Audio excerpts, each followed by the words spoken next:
Je sais pas quoi vous dire. J'ai vu le film The Flash il y a 24 heures, et ça fait 24 heures que je suis triste, en colère et blasé. Les trois en même temps.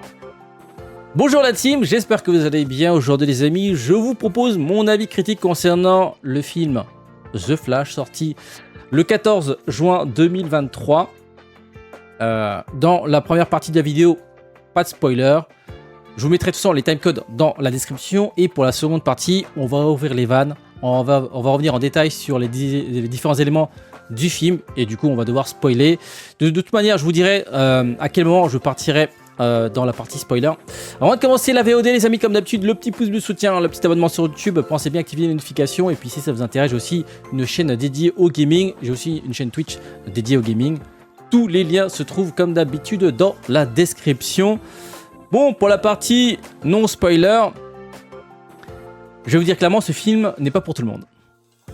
Alors, si tu es du genre à ne pas être, on va dire, à l'affût de ce qui a été fait avant, c'est-à-dire si pour toi le DCU c'est vite fait, bon, un petit Batman par-ci, un petit Superman vite fait par-là, et puis si t'as vu 2-3 films du DCU et qu'en vrai tu t'en fous un petit peu, tu veux juste passer un petit moment tranquille à manger des popcorn au cinéma, oui, ce film tu peux aller le regarder, voilà, ça se regarde en mangeant des popcorn, voilà, il y a des propositions, bon, techniquement, c'est un peu à la ramasse, mais bon, vu que tu es là juste pour manger des popcorn et pourquoi pas conclure un date, en vrai, non, n'y va pas pour un date, franchement. Si tu veux manger des popcorn, oui, tu peux aller voir le film.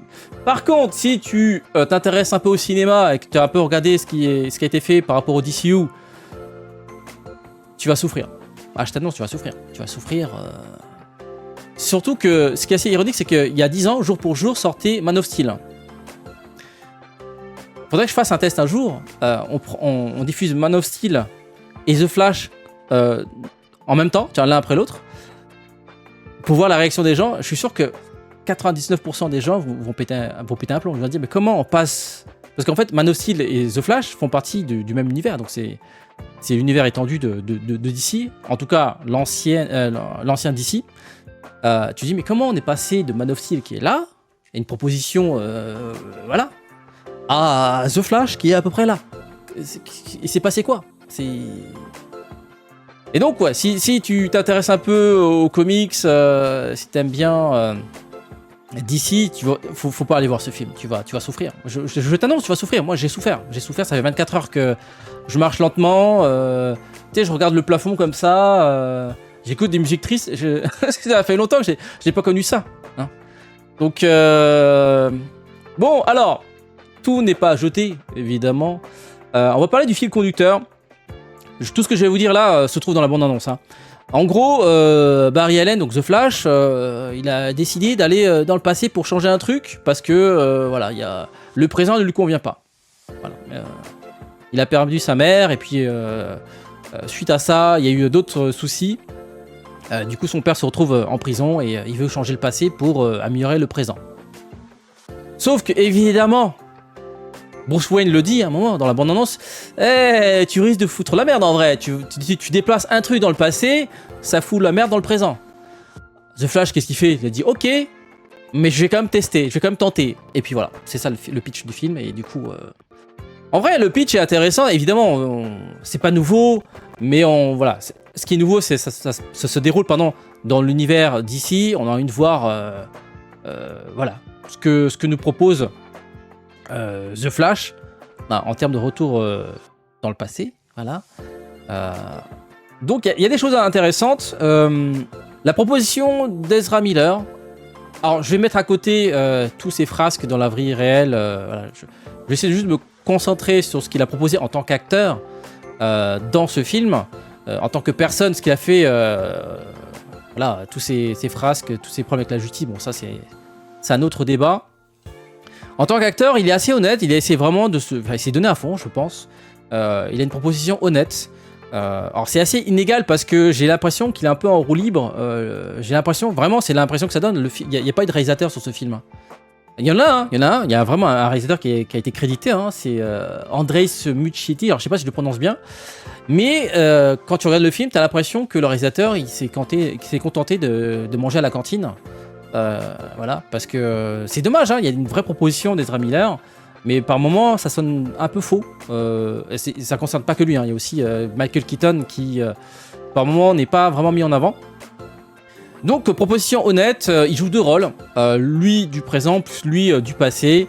Alors c'est vrai qu'il en fait peut-être un chouïa trop en étant, enfin quand il joue son personnage du passé, je veux dire les adolescents, c'est pas, enfin surtout que le lui du passé il a quand même 17 ans, à 17 ans on n'est pas, je veux dire, on n'est plus trop dans l'air bouffon quoi, je veux dire, on commence à être un jeune adulte, pourquoi pas jouer la carte de l'adulte un peu bouffon, un peu, enfin du jeune adolescent un peu bouffon, un peu osef. Après, on peut le comprendre parce qu'il a une vie heureuse et que ses parents l'ont peut-être gâté. Bon, voilà, on n'a pas tout le background. Mais voilà, c'est peut-être par moi un peu trop. Il y a quand même 2-3 scènes touchantes avec ses parents. Comme j'ai dit, hein, il y avait une vraie proposition. Tu sens que ses larmes, c'est pas de la 3D. parce que c'est bien fait. Les larmes, c'est vraiment l'impression que c'est de vraies larmes qui coulent sur son visage par moment. Donc il est bon. Il se donne en tout cas. Il se donne. C'est vraiment de se donner à fond. Maintenant, je trouve qu'il n'est pas vraiment aidé par le scénario, qui est très bancal. Mais vraiment, en même temps, c'est compréhensible. Le film, ça fait 10 ans qu'ils essaient de le faire. Il y a eu plusieurs dizaines de scénaristes qui ont travaillé sur ce film. Donc forcément, à la fin, ça ressemble plus à rien. 10 ans où t'as plein d'idées qui se met bout à bout, et puis oh non, finalement on vire ça parce que tel perso, enfin tel acteur s'est embrouillé avec tel réalisateur, producteur, hop, on dégage l'ancien, enfin l'autre réalisateur, on en met un autre, et puis l'autre réalisateur se prend la tête, il se bat. Enfin bref, il y a eu tellement de roulements sur ce film que c'est presque un miracle qu'il sorte en salle en fait. Donc on peut comprendre pourquoi le film ressemble un peu à rien. T'as l'impression que c'est un patchwork de plein de bonnes idées, des idées moins bonnes. Et comme les idées n'ont pas vraiment de cohérence par moment, tu dis bon, au final ça ressemble à un truc colorié, mais sans vraiment de vision d'ensemble. Voilà. Alors Supergirl, très bonne proposition de l'actrice Sasha Cole. Je sais pas si je prononce bien. Franchement, elle fait le taf. Hein. Elle remplace entre guillemets dans cet univers Henry Cavill, donc Superman. Très bonne proposition. Elle est globalement juste, hein. Elle est là, c'est une bonne proposition. Elle n'a pas à rougir parce que bon, Man of Steel, voilà, Henry Cavill, il avait fait, je veux dire, il a laissé sa marque hein, dans le DCU. Et donc elle fait très bien le taf, même si évidemment on aurait aimé avoir un peu plus de temps de présence du perso. Ensuite, Michael Keaton, on voit quand même le fossé entre Michael Keaton avec les autres acteurs dans le sens où tu sens que c'est un acteur qui a de la bouteille. Très bonne proposition. Par moments, il est pas très bien filmé, ça dénature un peu sa prestation et je trouve ça trop dommage. Ils ont réussi à casser le mythe Michael Keaton alors que le projet était de le remettre en avant. Voilà, je trouve ça trop dommage. Et vraiment, le film, en fait, ils auraient pu appeler ce film The Trop Dommage. The Manque de réalisateur. Voilà, ils auraient pu l'appeler comme ça. Parce que c'est. Ils auraient pu mettre un réalisateur, même lambda, random, juste un yes man, mais qui s'occupe juste de créer, de respecter la cohérence de ce qui a été fait avant.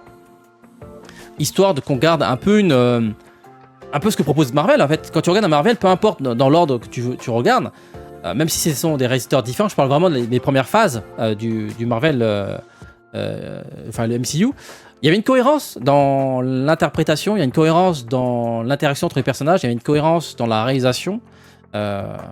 Et donc, voilà, t'avais l'impression de voir une série voilà, qui s'enchaînait. Là, tu regardes les différents films du DCU, t'as l'impression que c'est pas normal. Tu dis que t'as l'impression qu'il y a des mecs qui ont fait de leur film dans leur coin, voilà, ils sont pas parlés du tout. Et du coup, t'as l'impression de voir des trucs qui n'ont aucun rapport. Et pourtant, c'est le même univers, hein, même si cet univers se termine avec ce Flash.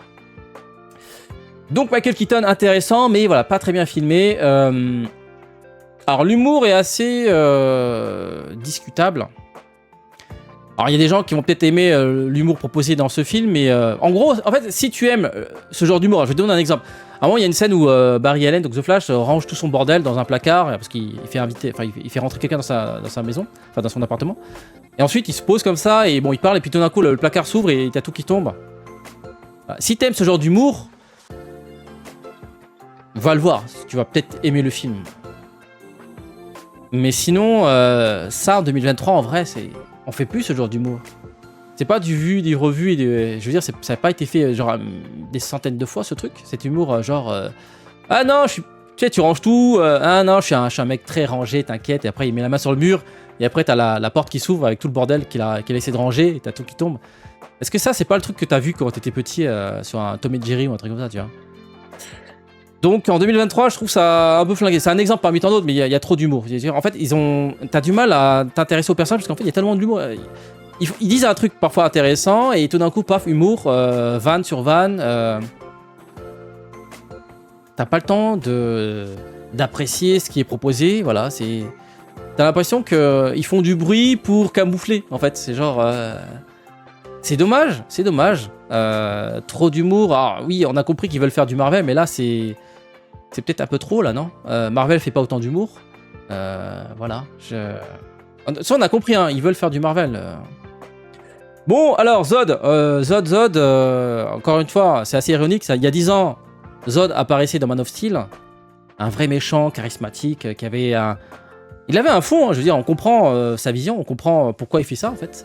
Et dans ce film, c'est un figurant, voilà, c'est un figurant. Il a pris son chèque, et puis voilà. Il apporte rien du tout. Ça aurait pu être un autre méchant, en vrai. Ils ont fait un sort de remake de Man of Steel, voilà. Super. De toute façon, on le voit dans la bande-annonce, Superman versus Zod pour 2023. Et il y a 10 ans en arrière, c'était Henry Cavill, Superman versus Zod. Sauf que, évidemment, la nouvelle proposition est cheapos. Parce qu'on va parler des effets spéciaux, les effets spéciaux catastrophiques. C'est pas une question de moyens. Ils ont quand même eu un budget de 220 millions de dollars, soit plus que Black Adam, soit plus que aussi le récent Wonder Woman 1984. Donc ils ont eu de l'argent en fait. Ils ont eu de l'argent. Sauf que en fait, il y a un mec qui a validé les effets spéciaux en disant ouais ça c'est bien, c'est bien. C'est-à-dire qu'il y a un mec assis sur un fauteuil confortable. On lui projette les effets spéciaux sur un grand écran, il a dit ah ouais c'est bien ça, ah oui, c'est bon, on prend, on valide, ça passe. C'est ça qui est horrible, c'est-à-dire qu'ils ont eu de l'argent, sauf que si au final le mec qui valide il a mauvais goût, bah ça donne ça en fait. Les effets spéciaux c'est catastrophique, vraiment t'as l'impression de revenir en arrière. Man of Steel sorti il y a 10 ans a de meilleurs effets spéciaux que The Flash sorti en 2023. Comment c'est possible hein? Comment c'est possible? Ce film là, The Flash, va très très mal vieillir. Si maintenant sur un grand écran, ça pique les yeux. Mais c'est pas possible. Dans 6 mois, ça va devenir un mème ce film. C'est pas possible. C'est horrible. C'est horrible. Comment tu peux valider des trucs comme ça? Je veux dire, même des écoles, des étudiants d'une école de cinéma font parfois mieux, avec beaucoup moins de budget. C'est vraiment, c'est pas une question de budget, c'est vraiment une question de goût en fait. C'est le réalisateur, donc Andreïs Muschietti, qui a quand même fait des trucs. Hein. Après, il a fait des films d'horreur, donc c'est vrai qu'il n'y a pas vraiment de rapport. Mais je sais pas. Moi, je voudrais savoir qu'est-ce qu'il a branlé sur ce film. Qu'est-ce qu'il a branlé? Il a vraiment validé ce film en disant ouais, ça passe. C'est bien. Bon, donc effets spéciaux catastrophiques, Zod figurant. Mauvais choix de réalisation en termes de cadrage, en termes de mise en scène. Vraiment, le problème, c'est vraiment le réalisateur, je trouve. Hein. C'est Ezra Miller, tu vois, qui fait ce qu'il peut. Michael Keaton, il fait ce qu'il peut. Sacha Cole, pareil, fait ce qu'elle peut. Mais bon, la réalisation, elle est catastrophique. Alors peut-être encore une fois, c'est parce qu'il y a eu tellement de travail sur le film, entre réécriture, changement de scénario, changement de réalisateur. Ils ont fait beaucoup de... Je pense qu'ils ont de quoi faire un 2 films. Parce qu'ils ont fait pas mal de reshoots hein, sur ce film. Hein. Vu que le scénario a changé plusieurs fois, bah à chaque fois ils ont tourné des trucs, ils ont coupé. Il y a des caméos qui étaient tournés, qui ont été supprimés, des scènes qui ont été raccourcies. Enfin bref, c'est un bordel ce film, c'est un bordel. Donc voilà, globalement, Ezra Miller, voilà, il fait ce qu'il peut, les acteurs font ce qu'ils peuvent, mais voilà, le gros problème c'est la réalisation. Donc si tu t'en fous de la réalisation en général sur les films, si tu t'en fous de l'humour omniprésent, Si tu veux voir des films de super-héros où voilà, ça se casse un peu la gueule, ça se tabasse, 2-3 moments héroïques, oui, tu peux aller voir le film. Par contre, si tu es un fan de DC, encore une fois, voilà, n'y va pas. N'y va pas. Moi, je t'aide hein, à ne pas souffrir. Voilà. Donc, on va s'arrêter ici pour la partie non spoiler. J'avoue avoir été bien déçu. Comme j'ai dit sur mes réseaux sociaux, Tom Cruise nous a menti. Hein. Tom Cruise il nous a dit ouais, il adorait le film. Tu mens, Tom Cruise, tu mens. Pareil, James Gunn, il a quand même annoncé publiquement que c'est probablement l'un des meilleurs films de super-héros jamais réalisés. Alors, soit il est sincère et ça sent pas bon pour le nouveau DCU. C'est-à-dire que si pour lui, ça c'est l'étalon, enfin le métalon. Si ça c'est son objectif en tant que réal, en tant que scénariste pour le prochain DCU, ça sent vraiment pas bon. Par contre, s'il ment, c'est-à-dire qu'il a dit que c'était l'un des meilleurs films de super-héros, mais il a menti, c'est pas cool non plus. C'est-à-dire qu'il nous a pris pour des cons. C'est-à-dire qu'il a dit ça juste pour qu'on aille voir le film. Donc je sais pas, vous préférez quoi? Vous préférez qu'il ait menti, c'est-à-dire qu'il nous a pris pour des cons, ou vous préférez qu'il soit sincère en disant que ce film est un très bon film et que c'est le meilleur film de super-héros jamais réalisé? En vrai, je préfère qu'il me prenne pour un con, parce que si ça, pour lui, c'est une masterclass, j'ai peur. J'ai peur pour le nouveau DCU. Donc on va s'arrêter ici pour la partie non spoiler. On va maintenant parler de la partie spoiler. Donc je vous invite à quitter la vidéo hein, pour les personnes qui vont quand même envie, enfin qui ont prévu d'aller voir le film. Le petit pouce de soutien, le petit abonnement sur YouTube. Et n'hésitez pas à me suivre sur mes réseaux sociaux. Voilà, tous les liens se trouvent comme d'habitude dans la description. Alors pour la partie spoiler, on va revenir en détail sur tout ce qui va pas. Je vais essayer de faire court. Hein. Justice League. On le voit dans le film. En fait, ce film est dans la continuité de Justice League de Zack Snyder. Bon, et aussi du film de Joss Whedon. Mais bon, le film de Joss Whedon, c'est une aberration. Ce film ne devrait même pas exister. Mais on va quand même en parler là rapidement. Donc, on retrouve les différents membres de la Justice League. Donc, le Batman de Ben Affleck, qui du coup fait sa dernière apparition ici. Ils ont réussi à détruire son charisme. C'est incroyable. En l'espace de 5 minutes de film, on passe de Batman versus Superman, un mec capable de tenir tête à Superman, à un mec en cosplay, aigri, et qui est pas capable de réaliser une mission tout seul. C'est incroyable. En fait, le film j'ai l'impression que le film avait pour objectif de détruire le mythe des différents super-héros mis en place durant ce DCU. Voilà, en gros, l'objectif c'est de les faire passer pour des bouffons, pour des personnages, oui c'est ça, des personnages random. Voilà. Batman, voilà, Batman cosplay quoi. Voilà, c'est pour Wonder Woman. Wonder Woman, elle a eu 1 minute et demie de présence à peu près. En une minute et demie de présence, on a eu droit à un plan sur son cul quand même. Je trouve ça incroyable. Si on regarde le film de Zack Snyder, Justice League, c'est un film qui dure 4 heures dans lequel il y a plusieurs personnages, mais Wonder Woman a une présence assez importante. À aucun moment elle est sexualisée. Voilà. Tu sais, Wonder Woman, c'est un personnage qui coupe des têtes.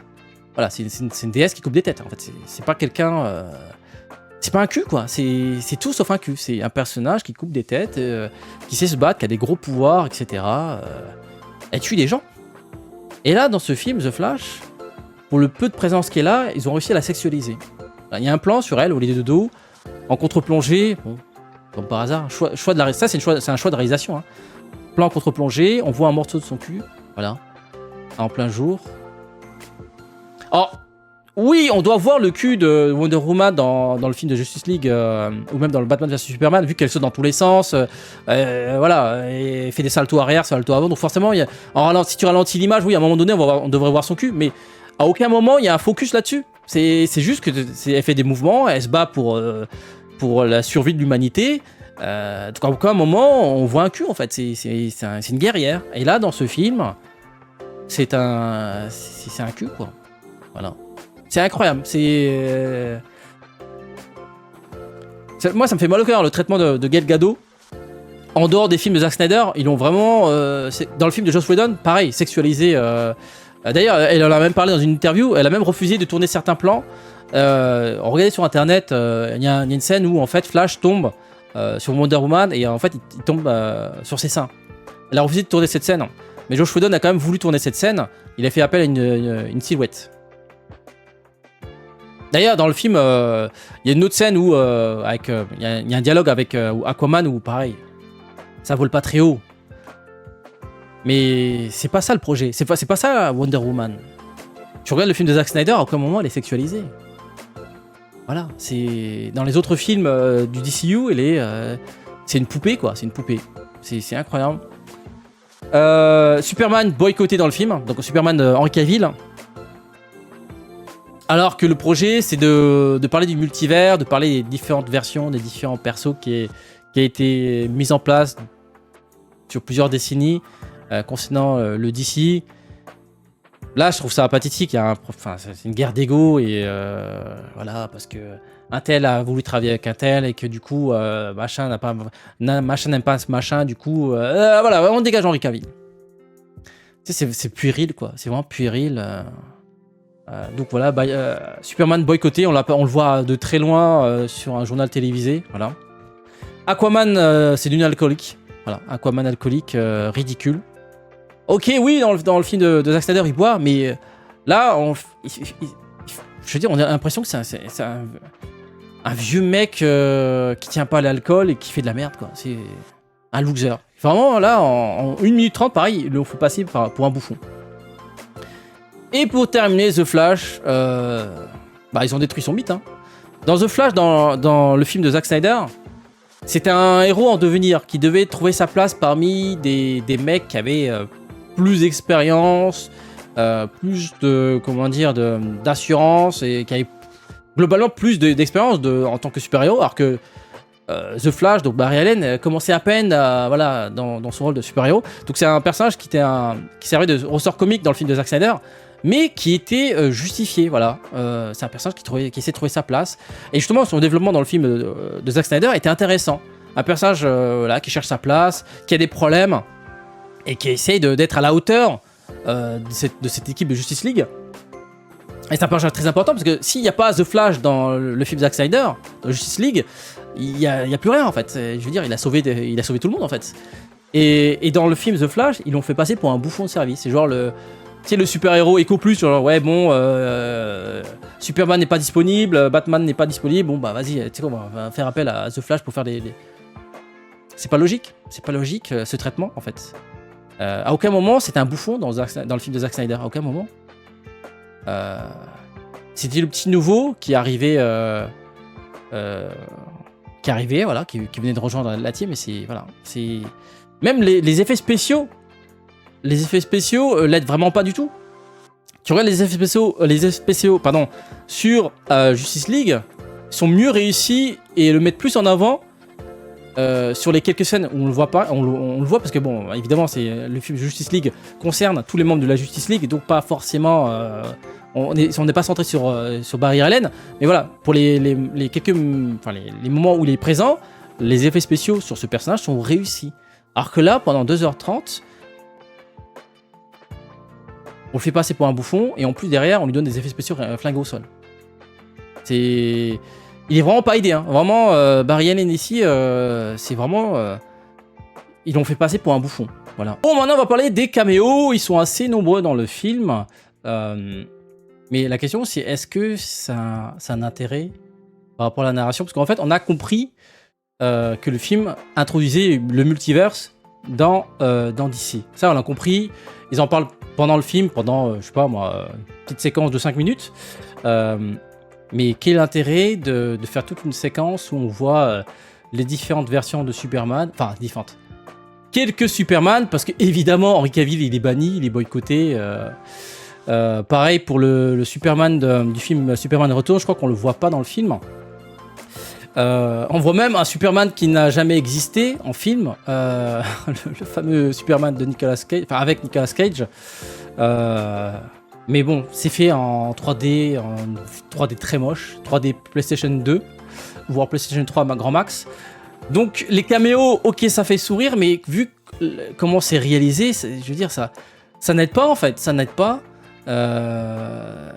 Voilà, la question c'est, est-ce que cette séquence avec les caméos, est-ce que ça, il y avait un intérêt, vraiment, pour tirer le film vers le haut.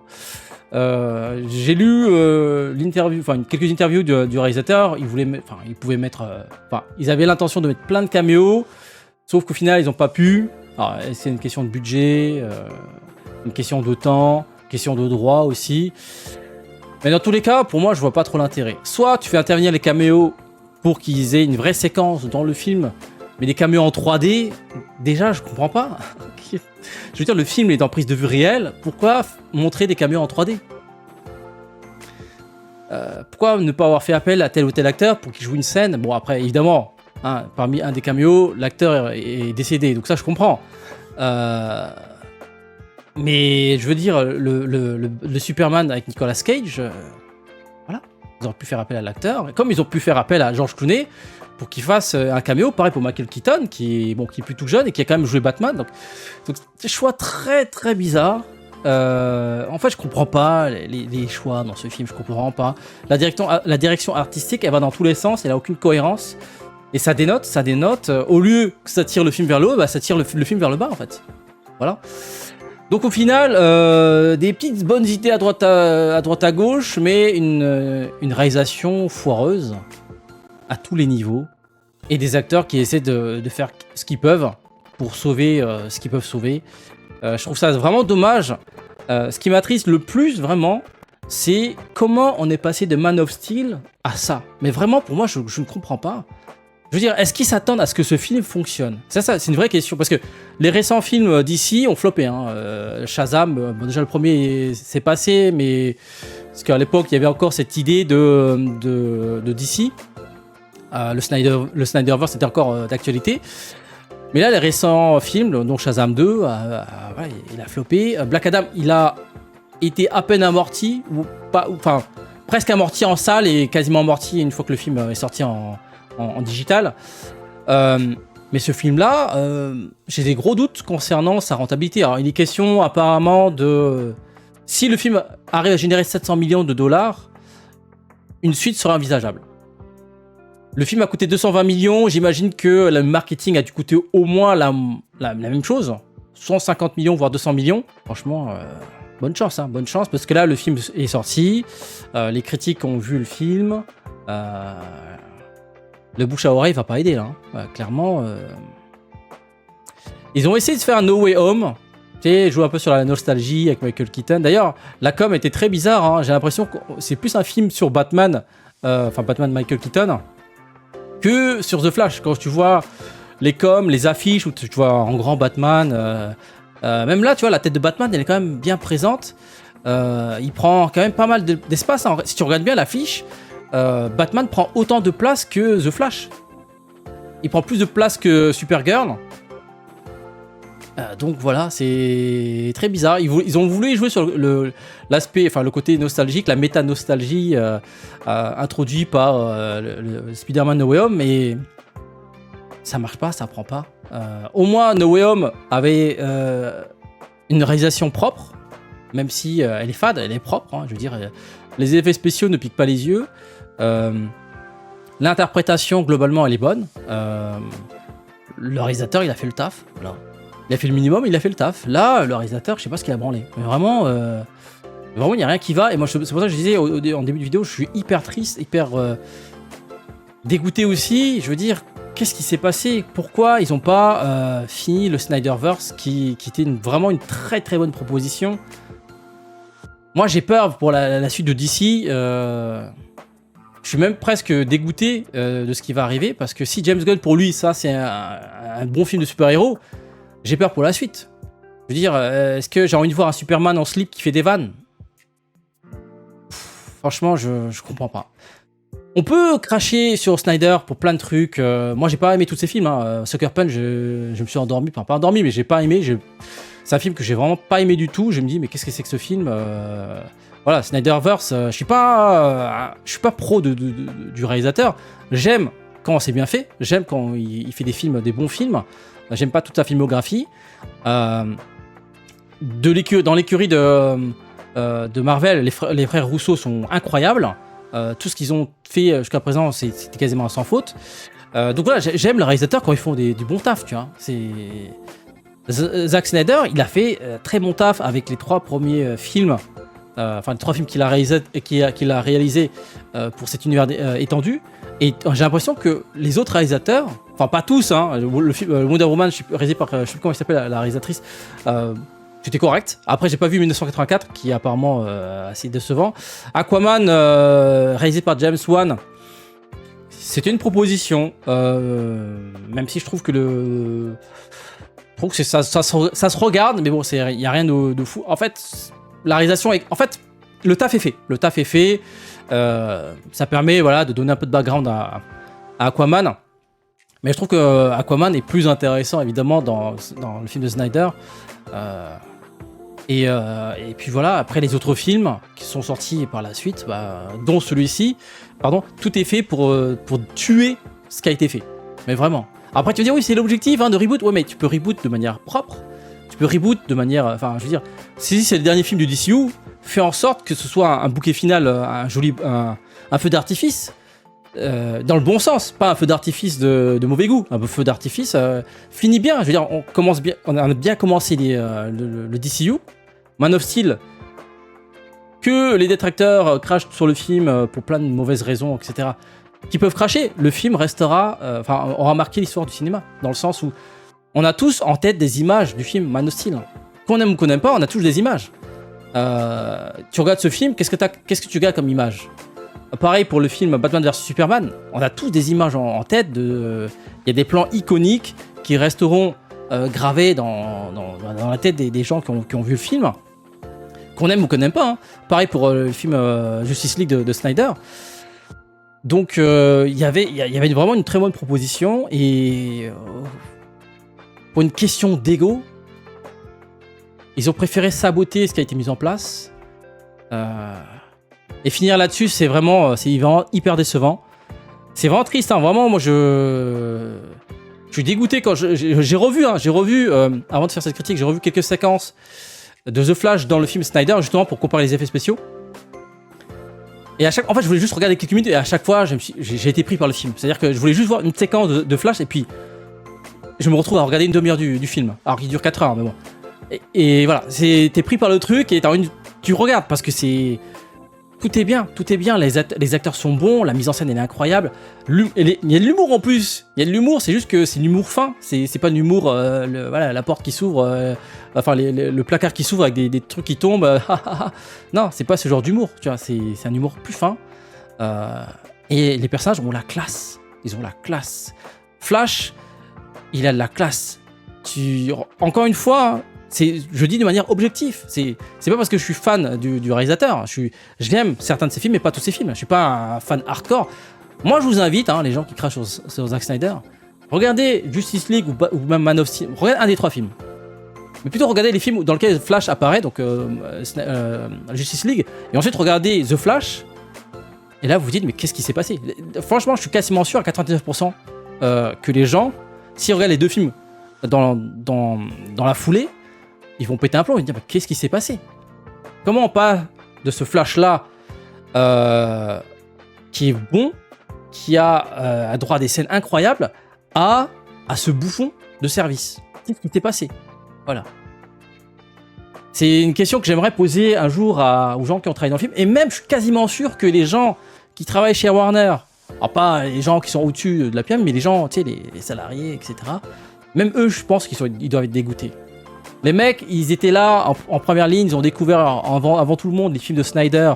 Ils ont kiffé leur race, je suis sûr qu'ils ont kiffé leur race. Et quand ils voient ce qu'ils doivent faire, quand tu es obligé de travailler pour faire la com sur ce film, je pense que certains doivent être dégoûtés. Voilà. Je pense que chez les Warner, il y a des gens qui doivent dire, on avait de l'or dans la main, et maintenant c'est triste, quoi. Et puis, ils perdent de l'argent. Est-ce que j'ai l'impression que personne se réveille en disant, bon les gars, peut-être qu'il faudrait qu'on arrête de perdre de l'argent, non? Parce que là, ils perdent de l'argent. Depuis les récents films, là, ils perdent de l'argent. à un moment donné, peut-être que le problème il est là, hein, en voulant faire un peu comme Marvel, avec 10 ans de retard. C'est ça le problème, 10 ans de retard. Marvel, eux, ils veulent faire du DC, ils veulent faire des trucs... Regardez les réalisateurs à qui ils ont fait appel récemment. Ils ont fait appel à Sam Raimi, un réalisateur hyper connu, voilà, qui a fait ses preuves. Regardez la bande-annonce de la série avec Nick Fury, là. Très, très sérieux, très sombre. Ah oui, j'ai oublié de parler d'Eternal. Ils ont fait appel à Chloé Zhao, oscarisée. Il y a une réalisatrice oscarisée. Voilà, ils ont envie de créer... ils ont envie de sortir de la zone de confort et faire des vraies propositions en termes de dramaturgie un peu plus sombre. Voilà. Et pendant ce temps, nous, on a des personnages, des super-héros qui sont obligés de faire des vannes toutes les 5 minutes, voilà. C'est vraiment, c'est d'une tristesse, je vous jure, c'est d'une tristesse. Vraiment, je me pose la question, mais pourquoi ils aiment perdre de l'argent, en fait? C'est vraiment ça leur objectif dans la vie, perdre de l'argent? Est-ce qu'ils n'ont pas envie de gagner de l'argent? Parce que pour moi, c'est simple, hein. Moi, je suis actionnaire chez DC, je fais, les gars, vous arrêtez tout, vous faites ce qui est proposé par Zack Snyder, on continue cet univers Darkseid, ça hype, voilà, partez là-dessus, et puis voilà, et ça servira de base pour l'univers DC. Franchement, l'avenir de DC me fait vraiment de la peine, hein. Et d'un autre côté, je suis vraiment hyper triste de la fin de cette ère. Franchement, les détracteurs, prenez le temps de regarder les films de Zack Snyder. C'est lui qui a mis la base, qui a mis les premières fondations du DCU. Et regardez ce qui a été fait par la suite. Et vous voyez bien qu'il y a un problème. Vous voyez bien que... C'est triste, je voudrais bien savoir ce qui va se passer, enfin, ce qui s'est passé dans les coulisses pour qu'on en arrive là, quoi. Donc voilà les amis, on va s'arrêter ici pour cette vidéo. Ce film est une farce, voilà. C'est une farce. Des bonnes idées, mais mélangées à des choix artistiques très discutables. Et puis c'est vraiment, ça dénote complètement avec ce qui a été fait. C'est vraiment, ce film-là, c'est un crachat sur les fans. Vraiment, pour moi, c'est un crachat sur la gueule des fans, en fait. Validé par la nouvelle équipe. C'est ça qui est encore plus triste. Voilà. James Gunn et les gens qui sont derrière tout ça, là, bah, ils avaient du sang sur les mains. Bah, ils avaient du sang de fou. Dites-moi ce que vous en pensez dans l'espace commentaire. Est-ce que vous avez aimé le film? Et dites-nous pourquoi. Est-ce que vous aussi, vous êtes triste de voir la fin d'une ère? Est-ce que vous n'aurez pas aimé voir la suite avec Darkseid? Pourquoi pas voir l'évolution de Superman? Pourquoi pas, on nous avait aussi vendu un Batman réalisé par Ben Affleck. Ben Affleck, qu'on aime ou qu'on n'aime pas l'acteur, pour plein de raisons. Encore une fois, tous ces films, en tant que réalisateur, ont été salués par la critique. Donc on aurait pu avoir un Batman réalisé par Ben Affleck de bonne qualité. Voilà. Sur ce, à très bientôt pour d'autres vidéos. Abonnez-vous, activez bien les notifications. Sur ce, à très bientôt.